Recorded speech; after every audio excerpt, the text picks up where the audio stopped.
Hey, well, good morning, good afternoon, good evening to everyone who has joined us today for our webinar, Collaborating for Global Homeless Definitions and Data Collection.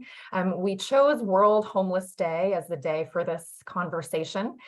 World Homeless Day is a day that we pause to reflect both on the progress that we have made globally on the issue of homelessness, but also to recommit to the work that there is yet to do on this important issue. My name is Lydia Stazen. I'm the Executive Director of the Ruff Institute of Global Homelessness, which is housed at DePaul University in Chicago, but we work globally on this issue. I also am representing a very important group, the UN NGO Working Group to End Homelessness. I have the privilege of serving as the chair of this group for the coming year, and I know that we have many members of this group who are on the call this morning. Jim Clapty, Dr. Ifia Fung, I saw Natalie Boone. I know many others from this group are here listening in and in the chat as well. We'll be talking a little bit more about this group later on in the presentation today. But together, IGH and the UN NGO Working Group to End Homelessness collaborated to put this webinar together today. We have some amazing panelists and speakers today, Antonio, Rob, and Christophe, who will all be sharing a little bit with you about their perspectives on global homeless definitions and data collection. So we're going to have a wonderful conversation today. We will have plenty of time for Q&A at the end of our conversation today. We'll be together for about an hour and a half. So as you're listening along, please jot down your questions, your thoughts, your comments, as we'll be engaging with those in dialogue later on. So as many of you know, there are 17 Sustainable Development Goals that the member states of the United Nations agreed upon several years ago. There are 17 goals. There are 169 indicators underneath these goals, and homelessness isn't mentioned in any one of them. Goal 11, Sustainable Cities and Communities, has an indicator around affordable housing. That's as close as we get to the issue of homelessness. And so, our work at IGH and at the Working Group to End Homelessness is to advocate for homelessness to be paid attention to within the United Nations ecosystem, to be raised as a very critical issue.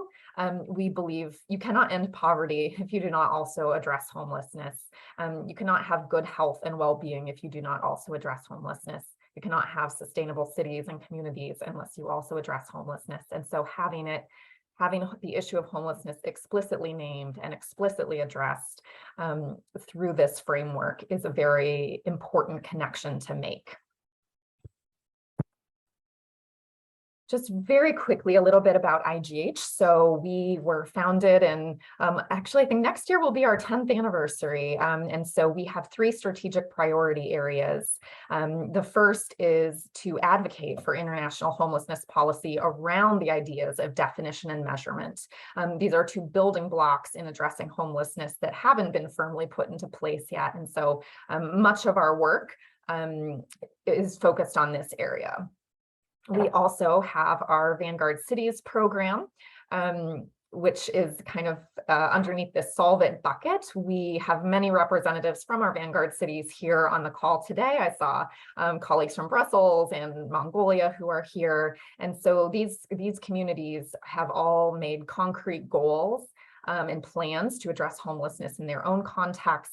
And this work is a flagship program of IGH's. It helps to inform the other areas of the work that we do in really critical ways.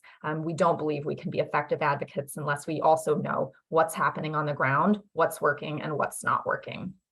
And then our final area of work has to do with our knowledge sharing efforts. So webinars, convenings, conferences have mostly been online since the pandemic in 2020, but we are very much looking forward to March of 2023, when we will have an in-person conference on international homelessness in partnership with the International Journal on Homelessness, which is the first peer-reviewed and academic journal that looks at homelessness through a global lens. So we'll put more information about that conference into the chat and look forward to being with many of you in person in March of 2023.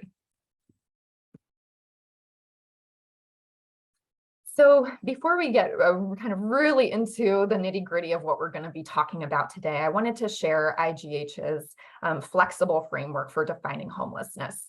We know that homelessness looks different in different contexts. The manifestations of it can be very different. And so one of the very first pieces of work that IGH did when we were founded was to work with a group of international homeless researchers to look at common definitions of homelessness across the world and pull them all together into a flexible framework. So you'll see at the top in green are the three primary kind of buckets of how we would describe homelessness. So there's people without accommodation. So sometimes this is called literally homeless.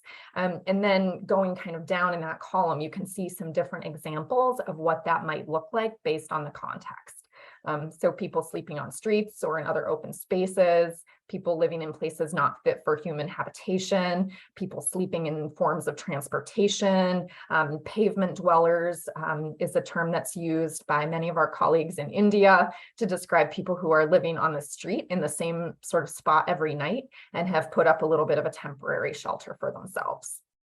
Then in the second column, people living in temporary or crisis accommodation.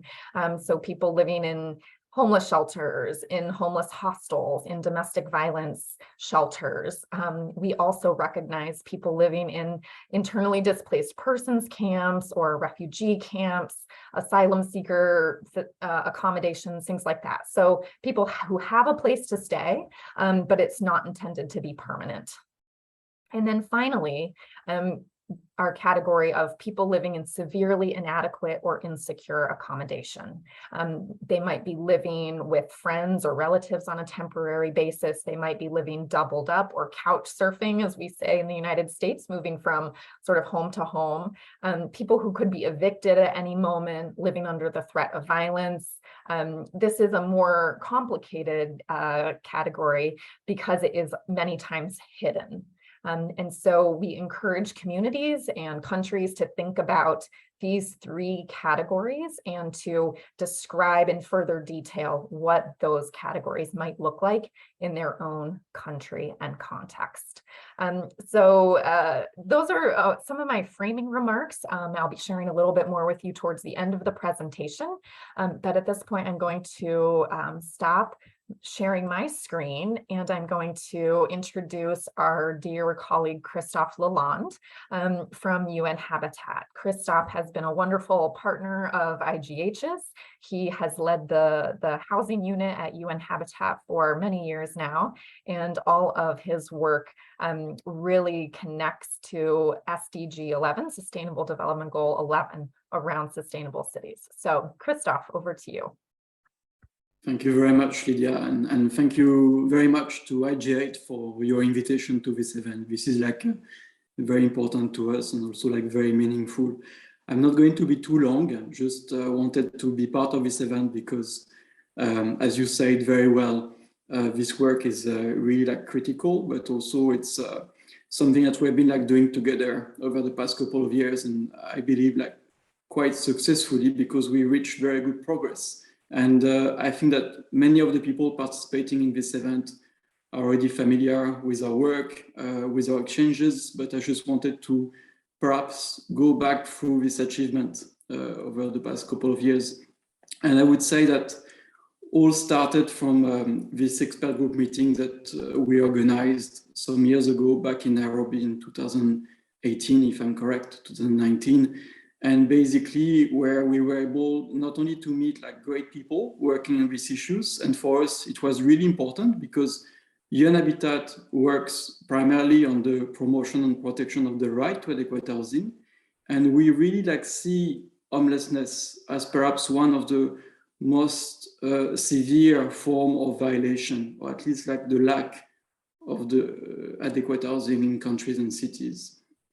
And we were very interested to see how we could contribute further as a UN agency to bring member states, to bring our partners together with IGH to push this agenda. And in this expert discussion, there are like four main elements that came across very strongly. First of all, the absence of a common definition of homelessness, and perhaps this is also like a challenge I will unpack a bit later across the different continents.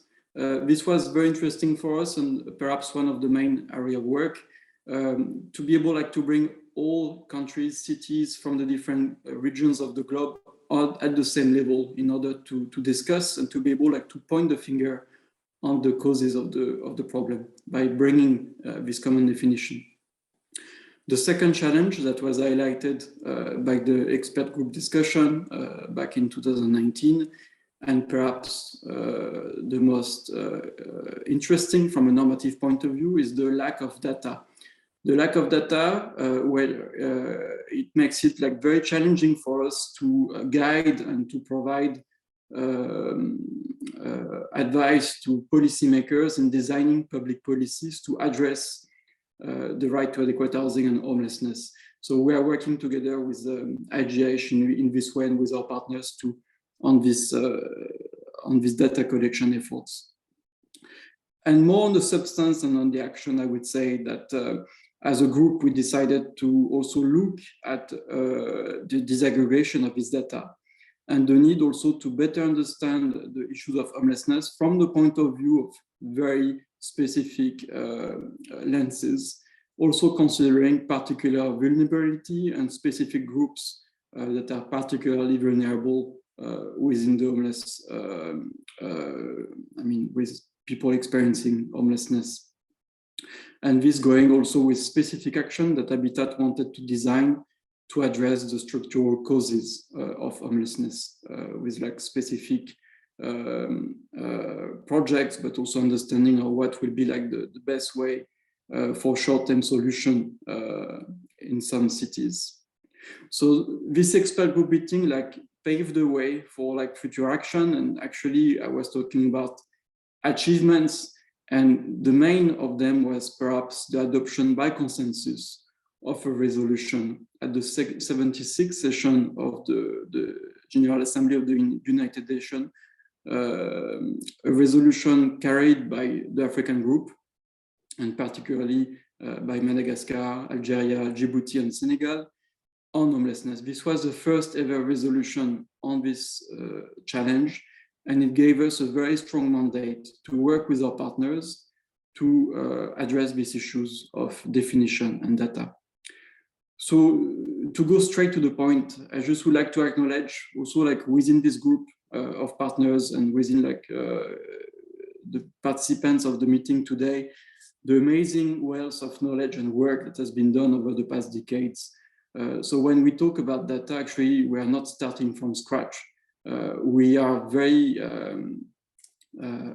somehow lucky to be able to base our work on very strong existing expertise from different entities, NGOs, charities, but also cities in terms of practices. So we want to build on this in order to address the challenge of homelessness, to build this data.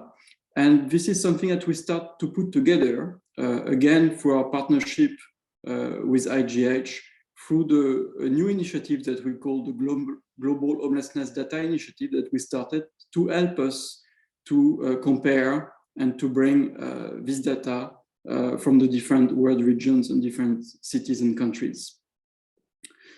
This is a very instrumental work because we were mandated last year to work on a new report for the Secretary General in order to build on this resolution. This is again a unique opportunity for all of us as UN agency, but also partners, to bring to the attention of our management, but also of member states and decision maker, of the gaps that are preventing us and decision maker to act on the issues of homelessness. So this report of the Secretary General will be delivered next year by June 2023. And by then, we would like to count on your support, all of you. We already started working with some member states, with some of the organizations participating in this event, to collect data and information from the different countries and world regions. We will soon share a survey in order to populate this report with evidences and stories in order to really highlight what are the main bottlenecks on these issues of homelessness. This is not a one-shot activity. This is more a first window that we're opening, and we hope that this report will become more frequent, and they will help us to update member states and mayors on the issues globally and the solutions to bring to them. So I'm very thankful to IGH for their very kind invitation. I also wanted to come back to the statement made by Lydia at the beginning. She was connecting very nicely our work as a UN agency on the 11th goal of the SDGs, the one on sustainable urbanization, and particularly the first target on the provision of affordable housing.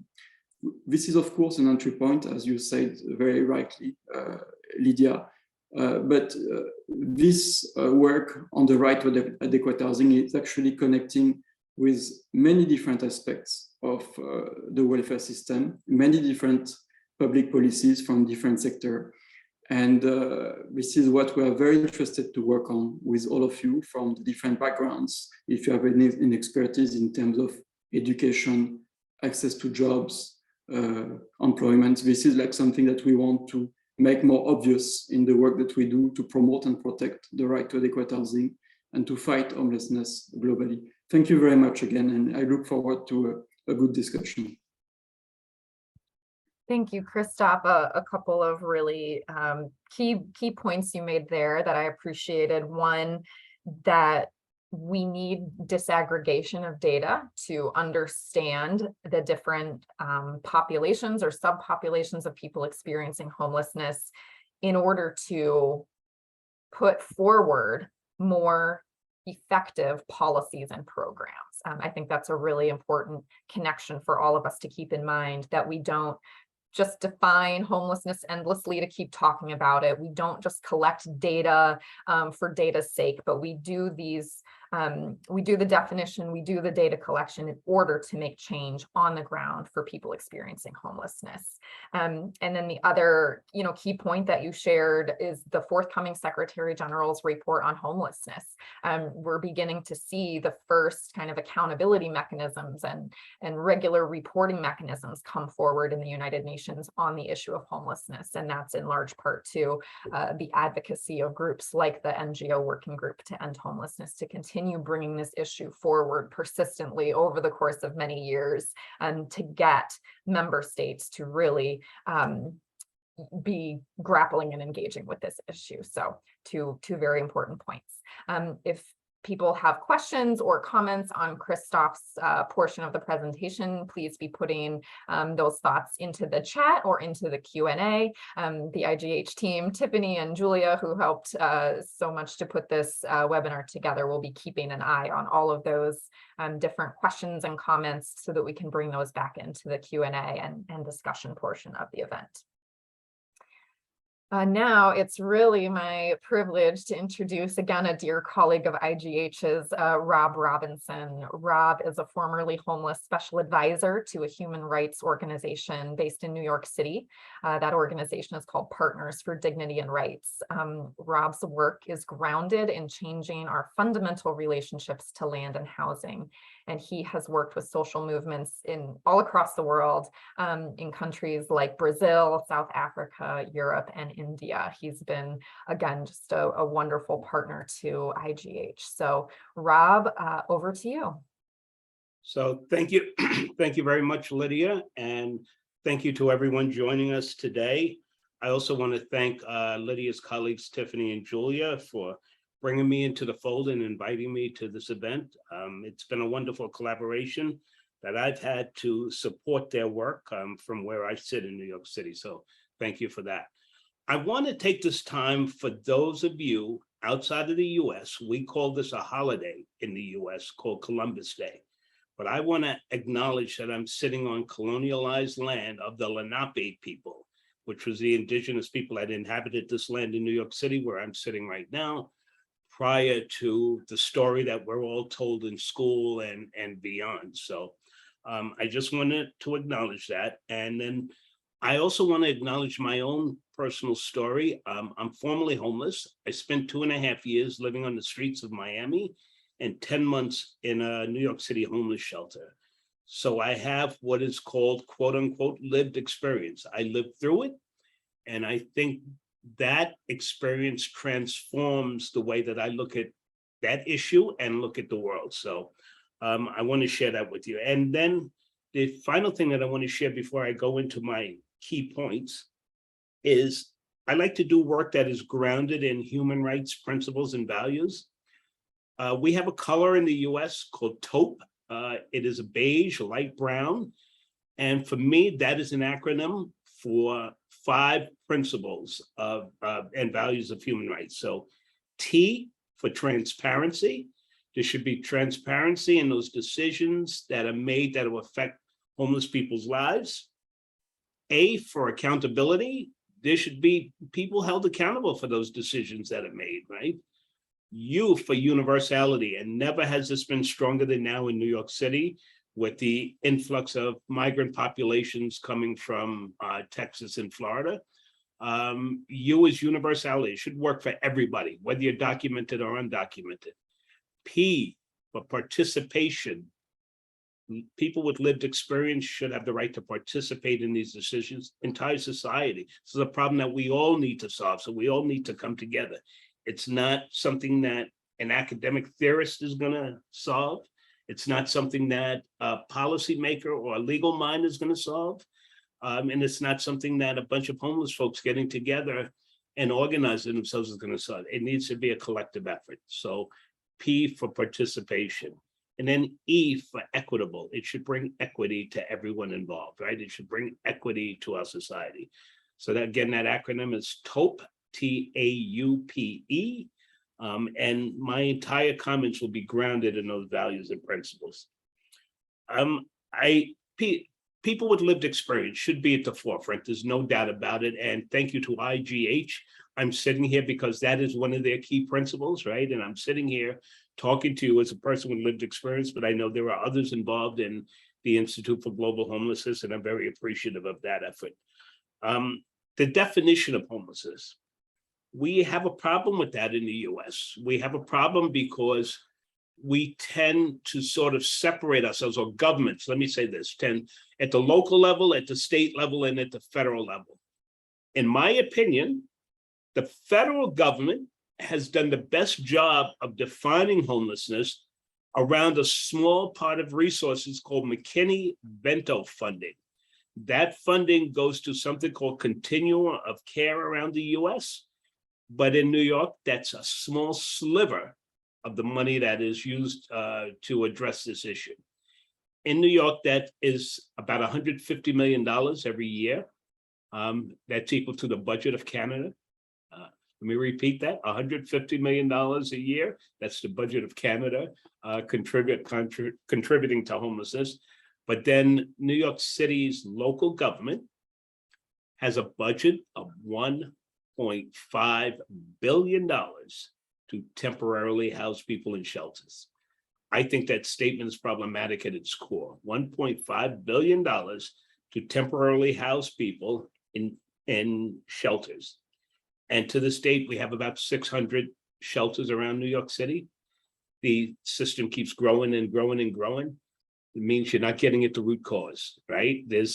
If you're expanding it and you're just sweeping it under the rug, or, excuse me, because we're talking about humans here, if you're just pushing those people in a building to make them invisible, you're not getting at the root cause of the problem. So I think we have to think outside of the box and redirect those resources in a different way. Data collection, hot button issue. Christopher went into that. Lydia went into that. Again, props to the federal government versus local and state governments in the US. The federal government created something that go along with that McKinney-Vento funding called Homeless Management Information Systems, HMIS. The government collects data or asks the localities to continue to collect data.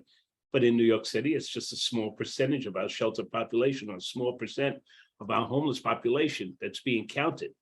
There is pushback from the other shelter providers or care providers saying, well, the federal government is not contributing to this program. Why do I have to do that? Well, we need to change because we need to understand this problem holistically as a country, not as a separate small entity or small city in the US. I do think data has to be shared, right? Data in many communities, we call data surveillance, right? And it's not necessarily surveillance, it's raising the level of issues, making awareness, but we need to share that. So the data that's being collected needs to adhere to the values of TOPE: transparency, accountability, universality, participation, and equity. It's going to be a repeated theme. New York City does collect data in something called an open data portal, but it's not accessible to everybody. And that's changing because communities are rising up and we're understanding this better. And many props to young people in law schools and social work schools that are demanding that this process changes. So I can feel that groundswell coming up as I speak to university students saying, no, this has to change, that's not going to work. So I think that's a big thing. Data speaks to trends, trends speak to issues, and if we're going to resolve this problem, we need to share.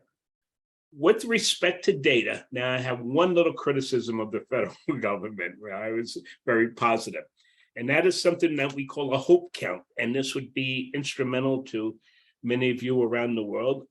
HOPE is Homeless Outreach Population Estimates. In New York, it happens on the last Monday in January every year. It's an annual count. The last Monday in January in New York is a very cold day. And if you're doing that count between midnight and 4 a.m., those 4 hours is where they traditionally reserve time for it, homelessness is not visible. People are finding a warm area, a place to sort of remove themselves from the element. I argue, and I've made this argument repeatedly, and I'm finally getting people to listen, that we need to do a similar count the last Monday in July, right? Because there are geographic regions around the country where the weather is different, right? So I think that count would be more meaningful if it was done in July. People surface into parks, and they're very visible, for lack of a better way to say it. And I think you'd get a true account if you did it then. I don't want to take too much time, but I want to go quickly into global initiatives. I think it's important that we share data across platforms. I had a conversation with Antonio, who will be presenting soon, and I'd love to share some of the stuff that we do in the US with him so that we can connect. We need to make those intentional connections. An academic always taught me to be that way. It was Neil Smith, a geographer and anthropologist at the City University of New York, who told me, you're a teacher if you have knowledge and you're willing to share it, right? He doesn't buy the idea that you need a degree or something to show somebody to prove that you are a teacher. If you have knowledge and you want to share it, you're a teacher. And I think we need to share knowledge. We need to share data. We need to learn from one another. What works in your country and what didn't work in my country, right? We need to understand that so that we can do this better. And then I think we have to start thinking of better uses of resources. I talked about this earlier, right? The money that is spent, I almost challenge repeatedly in New York City, we have to do a better job, right? People are homeless because you don't have a home, right? Seems very elementary to me, right? So how do we get people into homes, not into shelters? Seems like we do a better job of getting people in shelters. And that is an old line that happens in New York for an old reason. 1989, we had a consent decree put in place called the Callahan Law, which anyone in New York City has a right on a given night to go to New York City and say, I need a shelter bed. So New York City shelter system just keeps expanding. And the 17,000 migrants that have come in from other countries and come in through Texas and Florida are coming to New York and demanding a shelter bed and saying, I need it and you have to do this because there's a consent decree. And then I'll finally say this, with respect to that same issue, which you guys are probably hearing about around the world. I think that informal settlements is something we need to address. We don't like that language in the US, but it's real, right? So I've been blessed to work around the world, and I've been able to pick up language from other countries and how they talk about homelessness and sort of infuse that into New York City. Informal settlements, sleeping rough, different things like that. I think in the US, we sort of push away from that. That doesn't happen here. Well, yes, it does, right? And Leilani Farha, the UN rapporteur, put out a report in January of 2018 where she investigated informal settlements, and part of that was on the Northern California, which I applauded. I took that report and I went from place to place. We have informal settlements here. It's documented. Yeah. So I think that, and then I'll end with this, right? Poverty is a thing. We are the wealthiest country in the world here in the US, but 1% of the people control 40% of the wealth. And until we change that calculation, this issue is going to be at the forefront. In New York, the average rent just was released. It said New York City, $4,100 a month. You have to make $170,000 a year to sort of afford that salary. So Houston, we have a problem. Thank you for the opportunity to present for you. I look forward to questions and hearing the rest of the speakers. Thank you. Thank you, Rob. Again, a couple of really interesting points that you made that I want to highlight again. The P in TOPE, participation. That is, again, this idea of collective effort. Homelessness will not be solved by any one agency or any one strategy. It takes all of us kind of coming together, pulling together with our eye on the goal. Taking our egos out of it, working to end this issue. So the other piece you said is that governments, and particularly your example of New York City, is making the issue invisible. And that's why for IGH, the definition and the data collection is a way of making that invisible visible. If you think back to my slide, the see it, solve it, share it, see it is around definition and data collection. You can't solve a problem if you're unwilling to admit that it exists. There's again, a couple of interesting kind of comments coming through the chat. Lynn had shared around the need for kind of not just numbers of people experiencing homelessness, but what is the information that's driving them into homelessness, because collecting that disaggregated data might be another way of looking at that, but what's causing them to become homeless is a really important piece of the data puzzle to collect, because Lynn's exactly right. We won't resolve homelessness or end homelessness until we can move upstream and address some of those drivers. And then, Rob, you were talking about your international learning around the language of homelessness, and Mary from South Africa says we don't call them best practices, we call them the most promising practices. And I really very much appreciate that framing of it, as well, as we all approach this with humility and a learning mindset. So now I'm pleased to introduce our colleague Antonio Manzi. He is the National Director of Transfers and Data Analysis at the Ministry of Social Development in Uruguay. Part of what his team does is analyze, monitor, and evaluate the ministry's social programs, which include a range of programs and services for people experiencing homelessness. I'm especially pleased to have Antonio with us today, as IGH just signed our memorandum of understanding with Uruguay to become our first ever vanguard country. And so, that shows the leadership that the government of Uruguay is showing on these issues of homelessness, and their desire to be learning and improving how you address homelessness. So Antonio, welcome, and over to you. Thank you very much, Lydia, and thank you to all IGH for this invitation, for all the team, Lydia, Julia, Tiffany, and all the people that are working with you. I mean, it really is an honor to be part of this panel of fully committed experts on this subject. I'm here mostly to learn more from you guys and share a bit of what we're doing in Uruguay. Yeah, I love the TOPE acronym, Rob. I'm gonna start implementing that on our speeches. And so really quickly, my idea was to share a bit of what the ministry does, the Ministry of Social Development in Uruguay, as Lydia was saying, and basically first starting to show what the ministry does, then how we define homelessness, how we collect that information to make adjustments to the service provision and to tackle the causes that Lydia was just mentioning. So really quickly, the ministry the Ministry of Social Development is pretty new. It's from 2005, but there were other public initiatives before that. But basically, there is in Uruguay a state response to the homelessness issue. There are public shelters and different services appointed to people who are experiencing homelessness.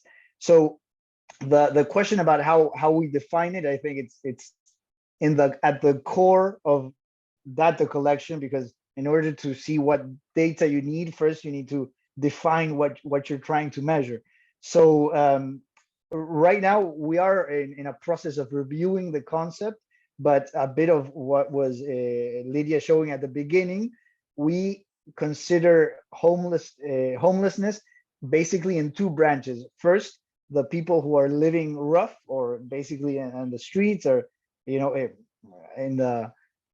Spanish we say a la intemperie, which is under weather conditions basically. And then also the other concept is people living in shelters. Now the part of the review that we're doing now is that the service provision of shelters is changing and evolving. So we still have, of course, emergency shelters, very temporary, term and long-term shelters, and we're thinking if that's also considered homelessness, or how would you put that into context. And all of this is important, not only for the measuring part, but also for the communication of this issue. Because for example, when we did the last census in 2020, the amount of people living in homelessness had grown but it grew in shelters and not so much in the rough sleeping, if you wish. So, but explaining that to the media and to the public really caused a lot of confusion. So it's very important to have the concepts clear, define it correctly, be sure how to measure it, and then how you communicate that to people. So basically, what information does a ministry have to provide to build these services? Well, we have a series of censuses that we've done in the last few years. We started the first census, which means it's a process, a methodology that it's called a point in time. So basically, what Rob was saying, you choose one day and you send a bunch of people to go and count and take some in the street. Of course, there's a lot of limitations to that kind of methodology. We also do it one night in winter, and definitely we're not seeing other people who might be more visible, as Rob was saying. I'll see if we can incorporate a second count perhaps in summer and have a better picture of this. Of course, this type of methodology involves a bunch of resources of moving people, counting, processing. But I think if we really want to, get a full picture of this issue, we should do it. But basically, we've done that one in 2006, then another one in 2009, 2017, 2016, 2017, 2019, and then we've done one in 2020 and 2021. And now we're planning one in 2023, along with a national census. We want to incorporate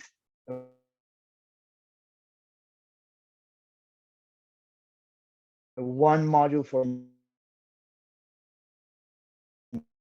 counting them also as well in this whole census of the population. That's one of the inputs that we use for this. Then we also have a bunch of information on our administrative system to manage shelters. We know, of course, everybody that goes in, how long they sleep, what is their profile. We've also had several evaluations where we do interviews and focus groups with users and also with service providers. Several of these shelters are managed by NGOs and not directly by the ministry, but we give the management to NGOs. So we've interviewed them. And then we also have some secondary sources like the municipality of Montevideo, which is the capital city where the situation is mostly visible, and also the Ministry of the Interior. So some of the, another important thing is that we've established a system where ministry and say there's a person sleeping here, I can see them, maybe they have a health issue, they can give us some information, and we send a team to that place and try to get that person into a shelter. Not always, the people not always want to go, of course, and that's another issue that we need to work on. But that whole system, we have it geo-referenced. So every time we have a call, we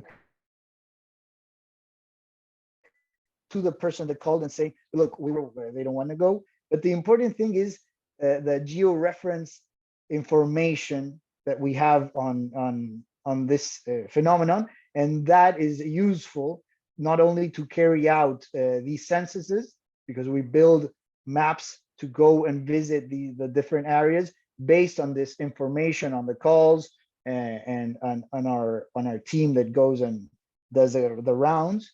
And that's a very important, and also to help establish where we can put new shelters, depending on the density of where there's more people sleeping rough. But also that's one kind of data, but the other kind of data, which is also very important, is the profile of the people who are in this situation. And that we've also, when we do the censuses, we now have a system very easy to manage in WhatsApp, directly in WhatsApp, where they can talk to the person, and with their ID number, there's a bunch of information that pops up, and you can confirm it. But then you can ask some questions about the origins of why that person is sleeping in the street, if there's any issues on mental health, on substance abuse, if they had been in jail before. And with all this and all the evaluations and the focus groups that we've done, that gives us information to adjust the service provisions that we have and the problems. That's our main, to not have people who are being pushed to live on the streets. And in order to do that, we need to understand the causes that lead people to that situation. And really, and now I'm just gonna share some examples of how we've used data to change what we're doing with this issue, and just quickly, and then to close. So definitely, one of the things that we've done is that we've diversified the offer of shelters. Instead of just having night shelters, mostly for men, all of them together, we're now we've evolved into different kinds of shelters specifically for different people. For example, people who have a clear substance abuse problem, we can take them to a specific place where there's a rehabilitation process, which is very hard to do in a night shelter that perhaps doesn't have a specific person in that issue. We also have diversified the offer for women with children. It's very important to provide adequate infrastructure and other services that help women get employment, that give services to the children as well, make sure they stay connected to school. So we've also managed a bit of that. And there's also, of course, there's specific shelters for women who are escaping domestic violence. Many of these shelters are secret locations for obvious reasons. So also we adapted, especially during the pandemic, and we were discussing this with Rob as well. The pandemic had a hit on the tourist section, especially several hotels closed down, and that gave us also an opportunity to provide a quick temporary shelter for example, elderly people living in a homeless situation. We also had some hotels reserved for possible COVID outbreaks. If we had to move people or quarantine people, we use that as well. But also for all type of shelters, we've also adapted the existing offer, and we, for example, reduced the numbers. Before we had shelters of 30, 35 people, and one of the things that kept coming up from talking to users and talking to service providers is that it's a big group of people to manage, and sometimes that caused problems between the users and the service providers. So now we've reduced it to groups of 20, and that's been having a better interaction with people. And we've also, for example, one of the issues that we found is that many of the times where we went to talk to a person sleeping rough, they told us that they didn't want to go to a shelter because they couldn't take their dog, for example, and because shelters did not allow dogs to go. And for that was an issue for that, because they could be sleeping in very harsh conditions. And of course, we couldn't force a person to leave their dog. And sometimes it's a family member. So we created shelters that allowed the people to take their pets with them, and that also made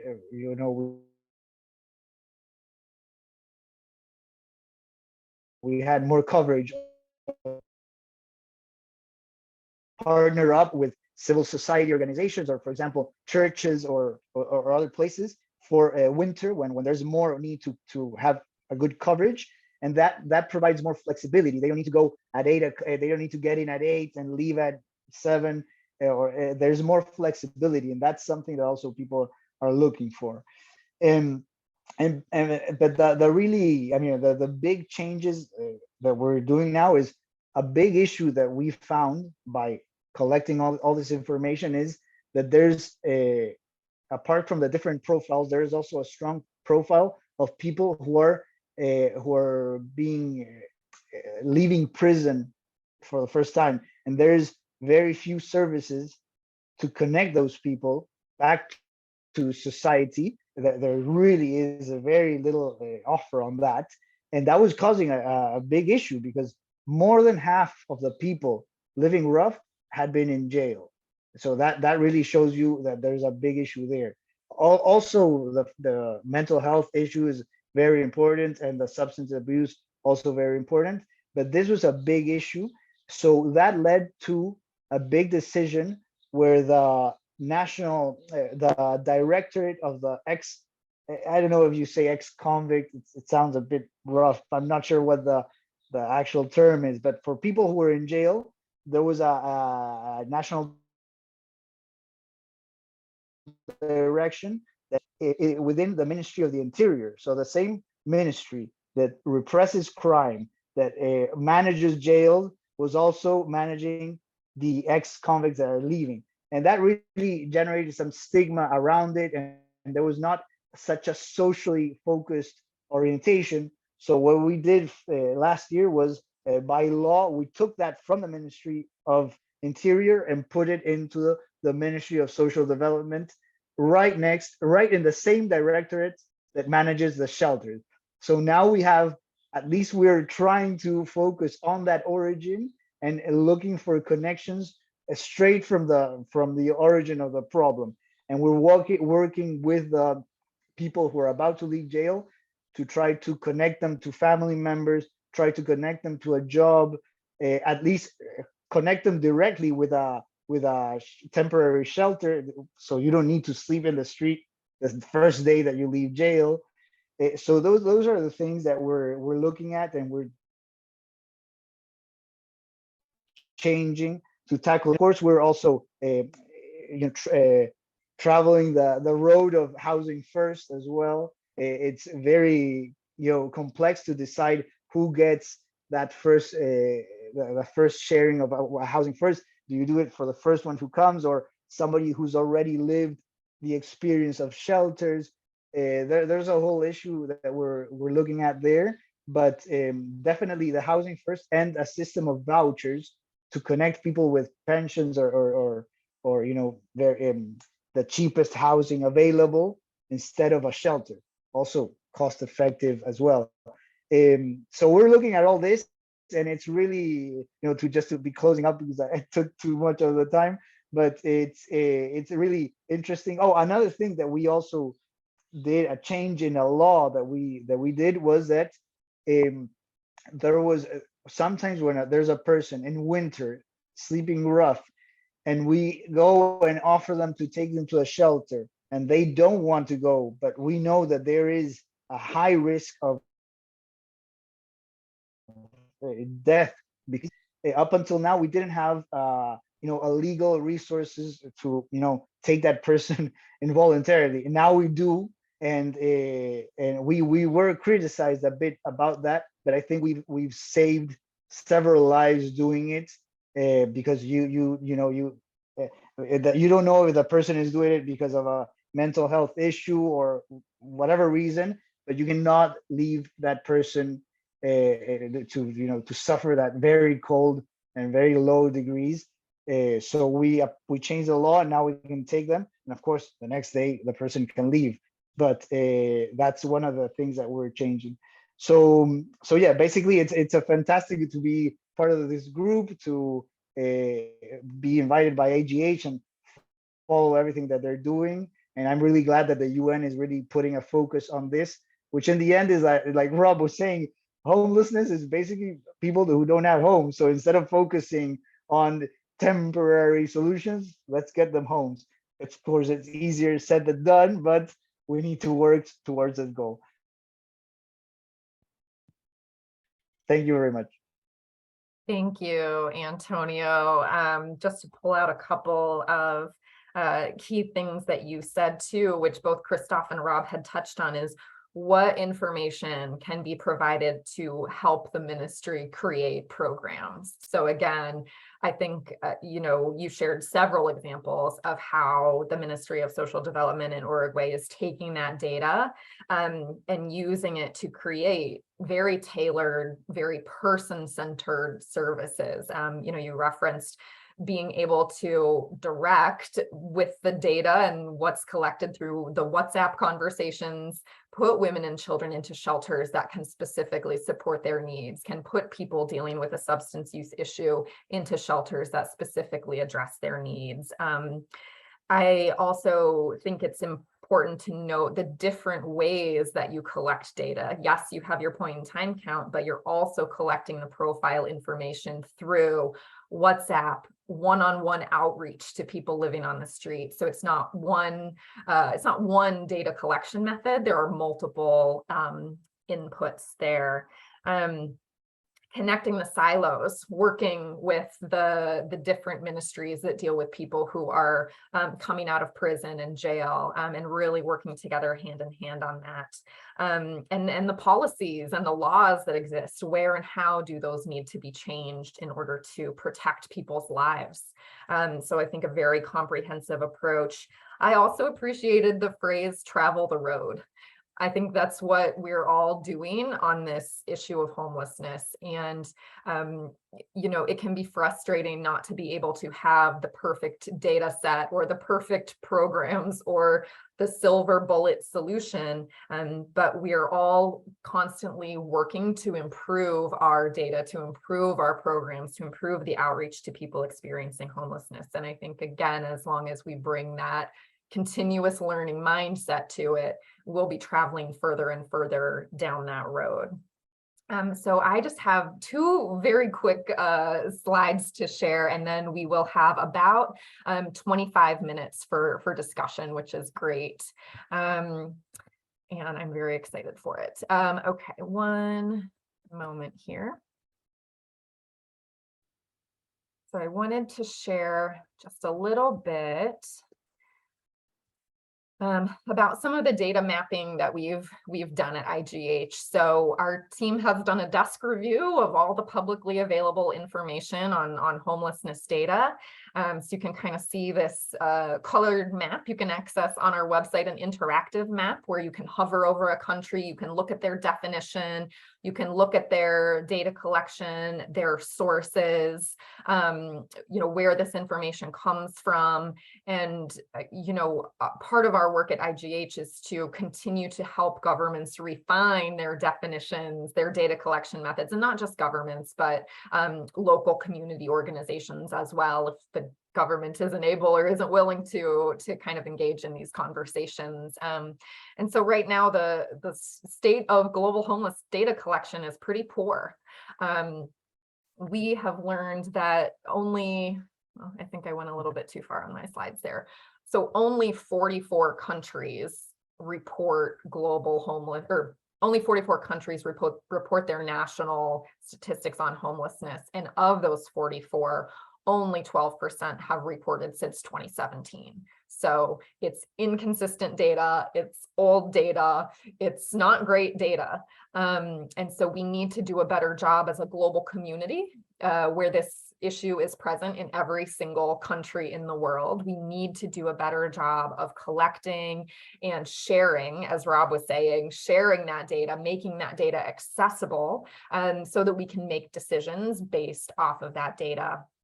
And so, Christophe was sharing a little bit about the 2 United Nations resolutions on homelessness. Both of those resolutions use a description of homelessness that includes those 3 categories of without accommodation, in temporary and crisis accommodation, as well as inadequate and insecurely housed. So we have, that consistent language building on what global homelessness is. And those resolutions also call for member states to do a better job of collecting and harmonizing or sharing and making consistent this data on homelessness. And so one of the things that IGH has done in partnership with UN Habitat is to launch the Global Homeless Data Initiative. So both Rob and Antonio are part of this stakeholder group of academics, of local and national statistics offices, people with lived experience, really a brain trust of folks coming together to think through some of these issues.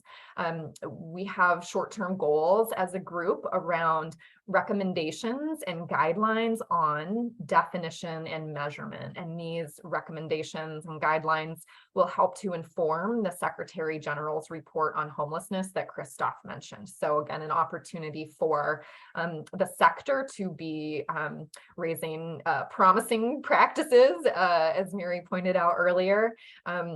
And then long-term goals are really to provide more robust technical assistance and capacity building to local and national governments who want to improve their global homeless data collection or their local data collection as well.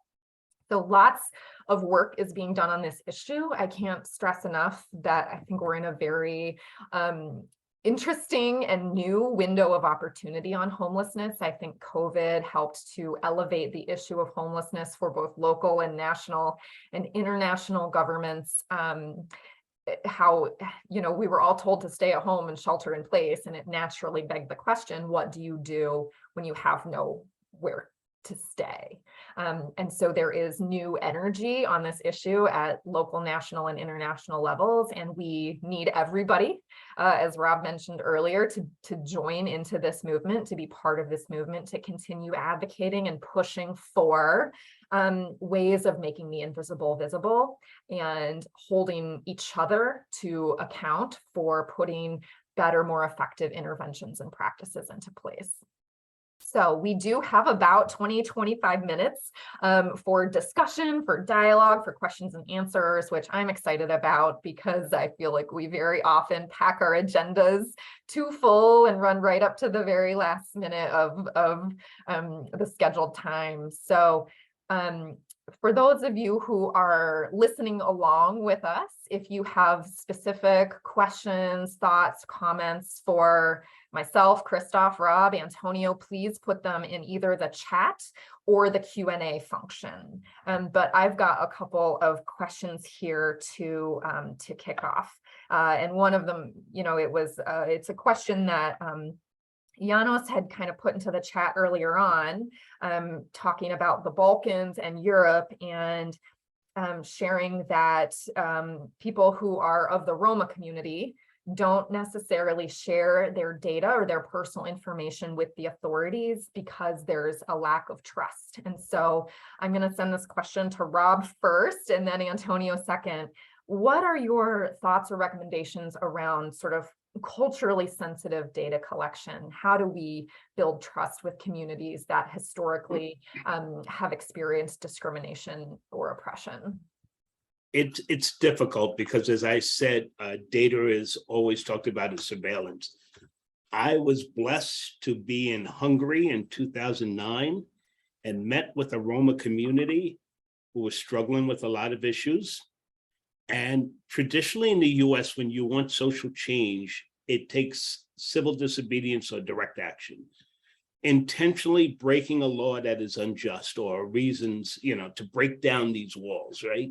So an example, when I went up to that Roma community, I saw everybody meeting at a distance to get water. There wasn't access to water. You need water to survive, right? It's a human right. They weren't collecting garbage.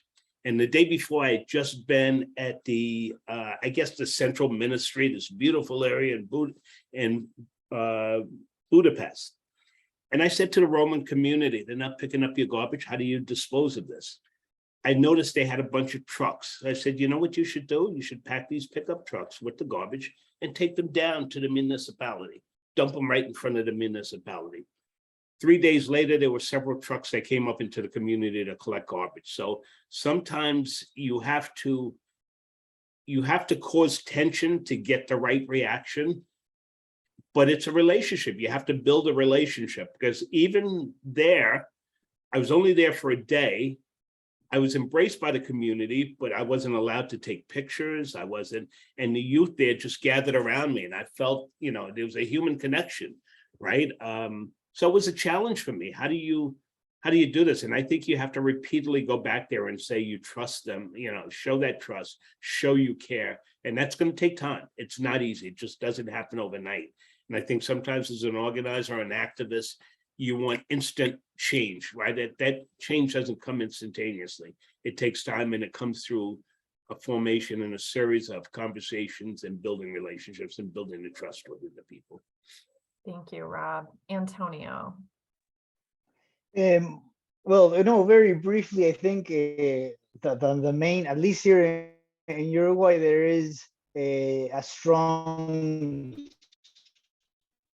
sense of institutionality on these type of things. So there are strong data protection laws, and so far, I mean, there's a sort of respect to that, and people know that their information is protected. Of course, a tiny mistake can really destroy that confidence really quickly. There was back in, I think it was 2016, I think the Ministry of the Interior and the Ministry of Social Development shared some information and between like people living in poverty and crime, and there was some misreading on that information, generated some stereotypes on some neighborhoods, and that really was a bad move.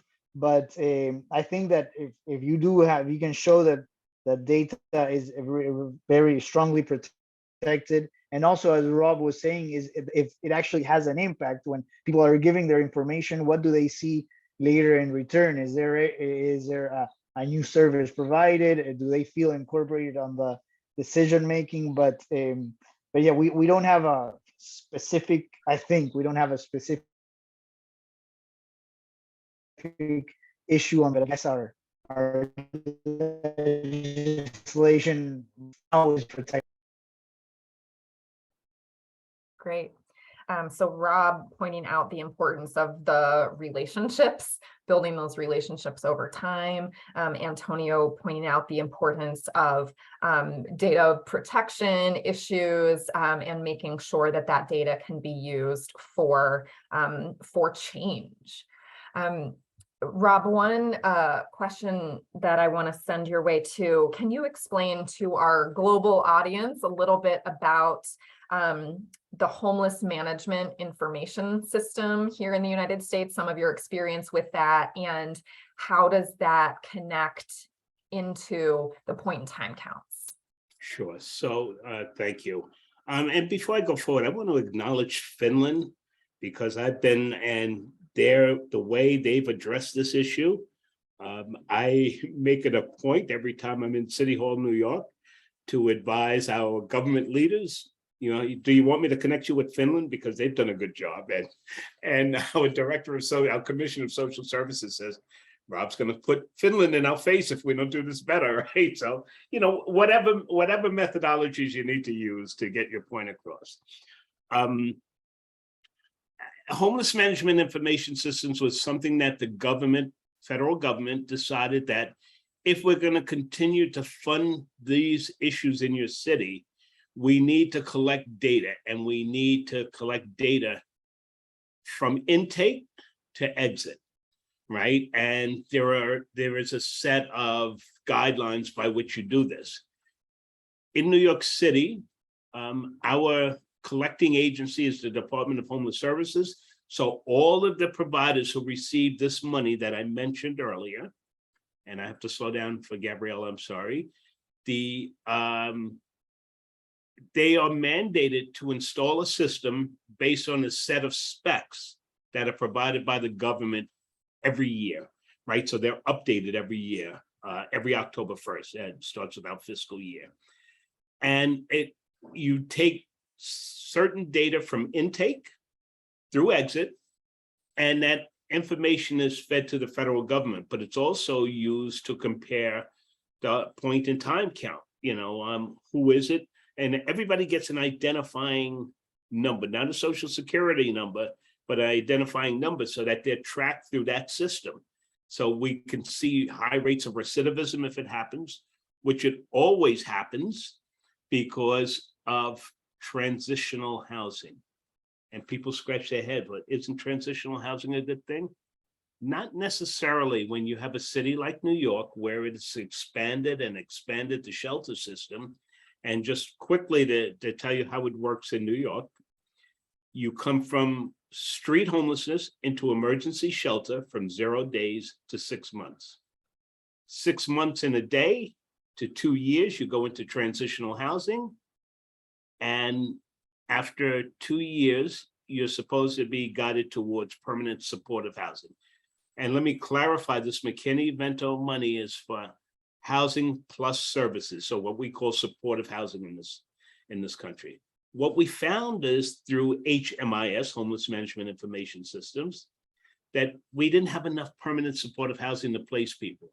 People ended up on the street, back into emergency shelter, back into transitional housing. Only the transitional housing stays keep expanding. 3 years, 4 years, it became a parking lot for bodies, for lack of a better way to say it. And so being invited to focus groups on the federal level, I've made trips to DC after a couple of years to say, well, if you look at our numbers, we have high rates of recidivism because of transitional housing and extended stays in transitional housing. And Housing and Urban Development, HUD, our federal agency, said it's quite clear. So they prioritized that $150 million in McKinney-Vento funding, and transitional housing went all the way to the bottom. That's the last thing that we're going to fund. So as we provide these monies, you know, you have to check boxes, but the last box is transitional housing. If there's enough money, we'll fund your transitional housing program. And I think that was a warning sent to care providers that you need to focus on permanent supportive housing. So it worked for us. It also worked for us to do a better job at intake. Because we have, and New York City's used this as an excuse, a complicated system of taking people in. we needed some type of coordinated entry, because if you don't understand who is coming to you, as Antonio pointed out, for care, and send them down the right road, you're going to clog your system at certain points. And we had a system that was clogged, and we had to look closely at it. And people being sent down the wrong pipeline for housing caused all types of problems in New York. So homeless management information systems, once we got that data, taught us a lot. Now, New York City collects data in 3 or 4 different ways. There's something called CARES. I won't go into the acronym. And then you have your mental health agencies that collect data, but none of them talk to one another. It's problematic. So how are you going to get a true picture on New York City's homelessness if you don't connect those systems, one? And if the people who aren't receiving government funding don't want to report because they say, I don't receive, why am I being forced to do this? So we have to figure out a way to really push the care providers in New York City. We know homeless management information systems work. I'm a proponent. I speak on behalf of that. I'm a data collector, but I also know how to take that data and understand what is happening with this data. And that's an education process. And we constantly do trainings in New York every year for data.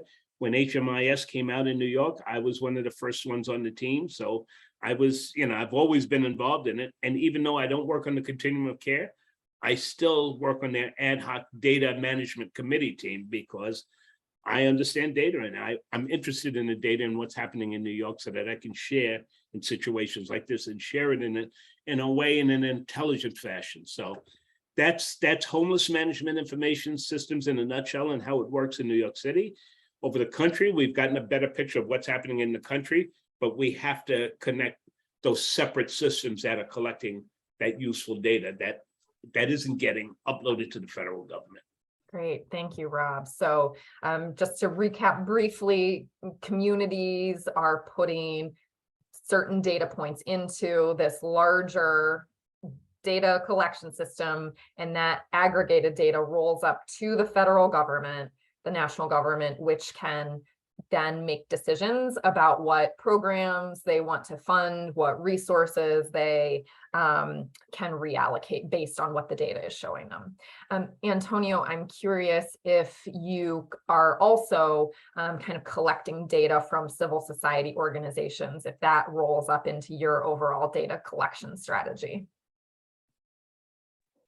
Well, from our work with civil society is that many of them manage several of state-owned shelters, and yes, they all put information into our one management system that we have for all the programs of the Ministry of Social Development. So they enter. It's called SMART, but it's an acronym. It's something in Spanish that doesn't come to point, but the system is called SMART.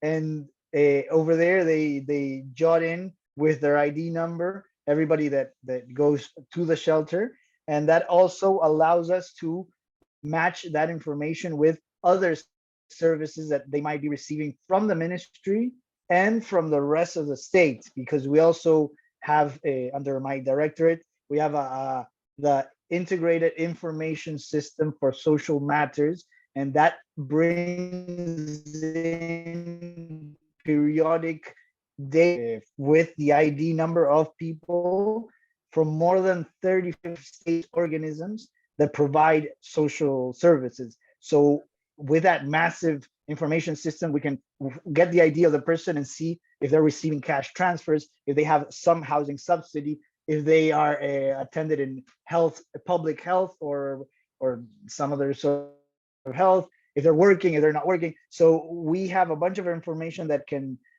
help us, take decisions.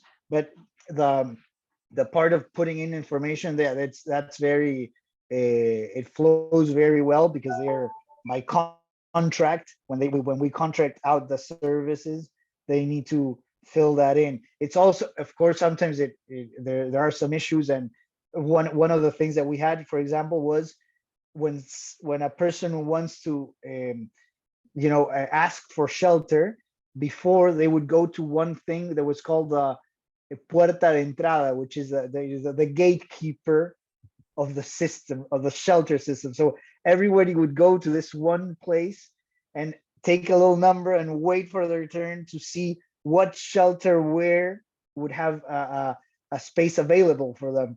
And that really generated a lot of stress for people who are waiting there for many hours, sometimes to the point where when it was their turn, there were no more places to give. So they would have to come in the next day.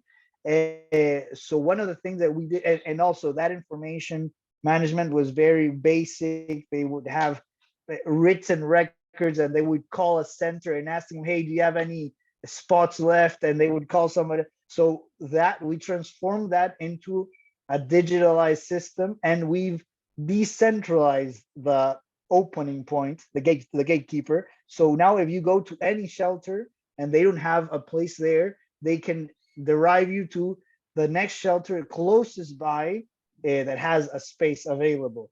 So that's something that's very important, and we need to work with the service providers to really use the system and make sure to convey the importance of having that very, very well done. But basically that's how we work with them.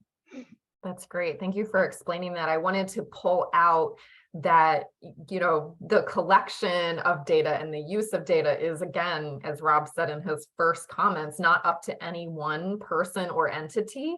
Our theme today is collaborating for definition and data collection. And so it takes, civil society organizations, it takes government organizations, it takes policymakers, it takes people of lived experience being involved at all of these different levels for us to have an understanding of the issues. And as you said, Antonio, to take decisions based off of that information that we've collected. I think we have time for one more question. There's lots of comments and interesting things being put into the chat. Irene Rizzini from Brazil works on the issues of young people experiencing homelessness on the streets. And but most of the data collection or the information that they have is addressing the experience of older people on the streets. So can you talk a little bit, and Antonio, I'll come to you first and then to Rob. Can you talk a little bit about collecting information on the different populations?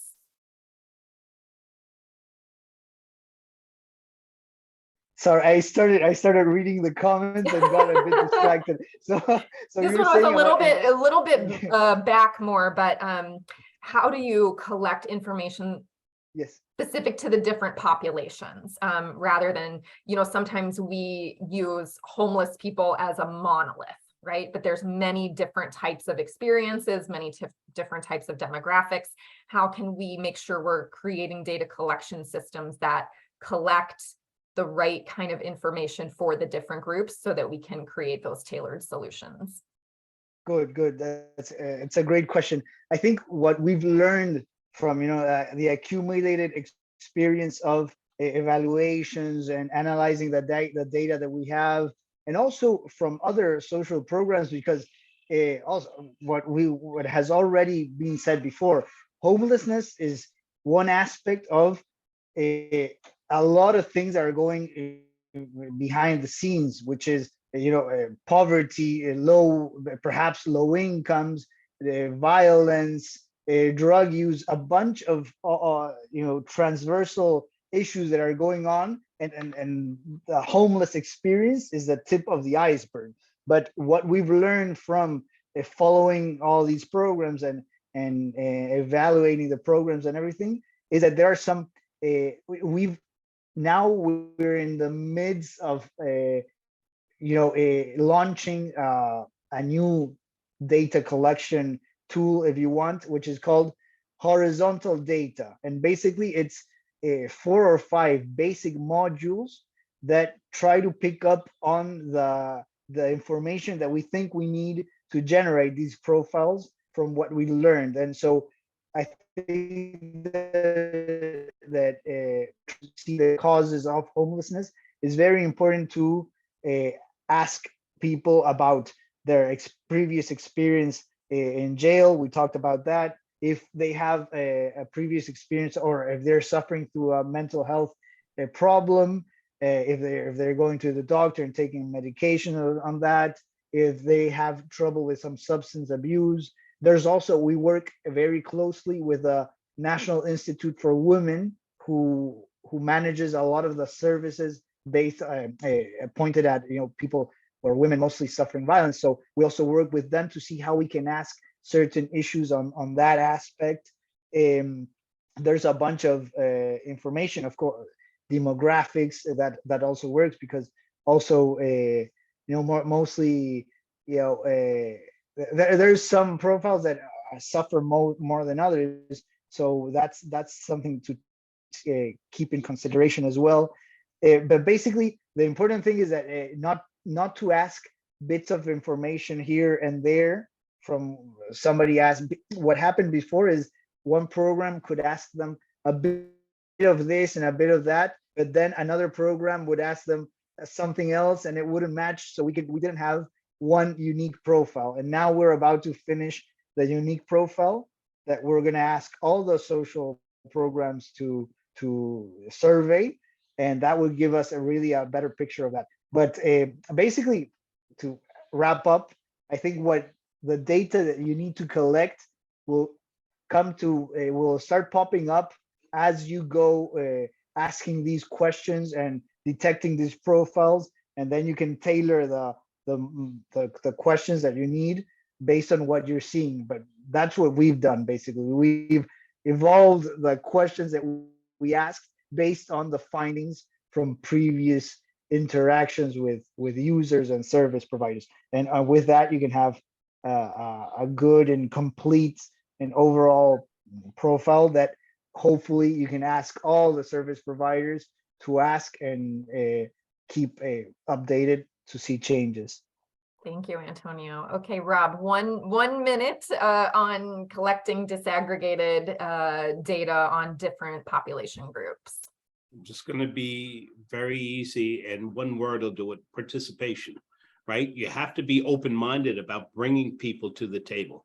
I focused a lot of my time in New York understanding youth homelessness and young folks aging out of foster care with nowhere to go, much like people who were incarcerated. You got to have solutions. You got to bring them to the table to understand the issues they're facing. If you allow a couple of quick responses, particularly to Lynn. Lynn, I work closely with the Center for Reproductive Rights. I got taught human rights from Risa Kaufman, who at the time, back in 2010, was the director of the Columbia University's Human Rights Institute. She is now a lead policy person at the Center for Reproductive Rights. But also my overall struggle is around land, housing, food, and water. They're all basic human rights and basic needs of people. And, I don't think they're mutually exclusive. My organizing encompasses all of that. So I also ask that a lot of folks are asking for my contact information, particularly Canada. Canada, I asked Tiffany to distribute it to everybody. I'm fine with that. You even have my phone number. One more thing, in Brazil, I addressed it by working closely with Lalande. So to a person from Brazil is close in my heart. I've been there several times. I work closely with MABI, the movement of people affected by dams in Brazil, and they connected me to Lalande, Popular Youth Uprising, and they had a lot of questions around this issue, and I often consult with that group. So it's been an honor to be here today, and I just wanted to thank everybody. Yes, great. Thank you, Rob. Okay, so just some key takeaways in closing. Inclusive definitions of homelessness that acknowledge the many different types of experiences are key to then collecting data using different methodologies, different forms of data collection to better understand the experiences and the trends of people who are suffering from homelessness, then using that information to make better decisions, to put more effective interventions into place, because ultimately what we want to do is prevent and end homelessness from happening. Definition, data, two important building blocks in that conversation. So I'm putting into the chat now the link to the working group to end homelessness. If you've been intrigued by these conversations, if you're interested in getting involved and understanding how these pieces feed up into the conversations at the United Nations, please fill out the expression of interest form that's on that website. You'll be contacted by Tiffany. She'll get you into these conversations. So if you're curious in getting involved in this conversation, please go ahead and fill out those forms. I want to say a huge thanks to Gabriella, our interpreter, who's been behind the scenes, putting this conversation into the Spanish language. So huge thanks to Gabriella for being with us today. Special thanks to Tiffany on IGH's staff for doing all the legwork behind the scenes to get this conversation happening, and to Julia, our colleague, as well. Thanks to our panelists and speakers today, Christophe, Antonio, Rob, a wonderful conversation together with you all. And thank you so much for, this is not just a conversation we are having today, but you're all involved in so many ways with these important conversations. Thanks also to the board members and supporters of IGH who are on the call today, as well as all the representatives from the working group to end homelessness here. Tiffany and I will stay on the line a little bit longer just to kind of wrap up a couple comments in the chat, but thank you all so much for being with us today, and thank you for your participation in the work. Just Have a a wonderful quick day. response to Patricia. Yep. Patricia, if you contact me directly, I'll answer your question. So we'll be sending out a wrap-up email that has some initial follow-ups and next steps, and we look forward to seeing you all soon. We will have the recording of this website, or we'll have the recording of the webinar put on both IGH's and the working group's website. So there will be many ways to contact each other and stay in touch. So thanks very much. Take care, everyone. Bye-bye. Thank you, everybody. Bye-bye. you. See you. Yep. Bye-bye. Thank you, Lydia. Bye-bye. Thanks, Take care, Christophe. folks. Bye, Rob. Take care. Have a wonderful day, everyone. Bye-bye.